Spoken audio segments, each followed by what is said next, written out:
እንዴት የሰው ነው አላህ ያመጣልህ ሪዝቅ አይደል እንዴ? ሚስት ደግሞ ገባች። ጀሊሉ እግር ላይ ያመጣውና ይሄ የሰው ንብረት እኮ ነው። ይሄ ሰው ይባላል እንዴ? እርቦሃል እኮ ልትሞት ነው። እርቦና ልንሞት ነው።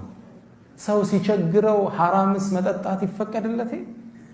በረሃ ላይ እየሄደ ከኸምር ውጭ ሊሞት ብሎ ውሃቶ ኸምር ውጭ ሌላ ካላገኘ እሱን እስልምና የግድ ይፈቅድለታል።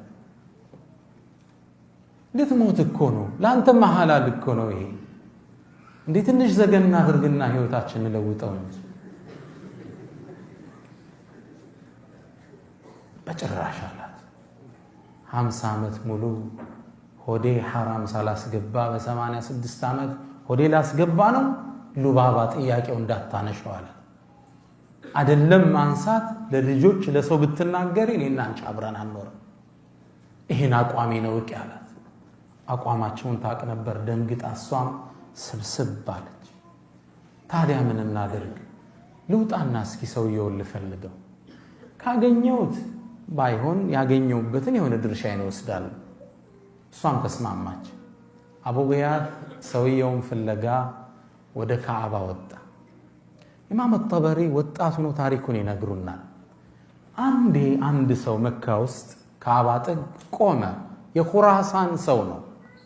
ቆመና አዩሃናስ እናንተ ሰዎች ሆይ በፖርሳ 1000 ድርሃም ወድቆ ያገኛል እንዴ? እባካችሁን መልሱልኝ፣ አጅራችሁን አላህ ዘንድ ታገኛላችሁ ይላል። ይሄን ሲል ሁላችን አዳመጥ ነው። አንድ በእድሜ ገፉ አዛውንት ወደ እርሱ አቀር። ከዛም አንተ ኹራሳኒ ሆይ አሉት። ማን ነው የመጡት? አሁን አቡ ጊያት ነው የመጡት።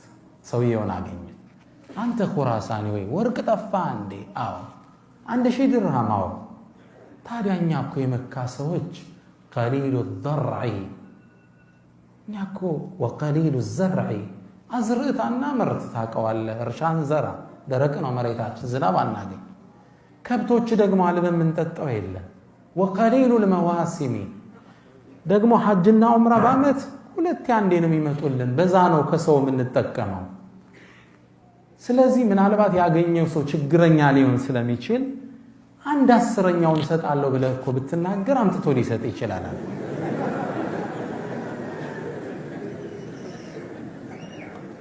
1/10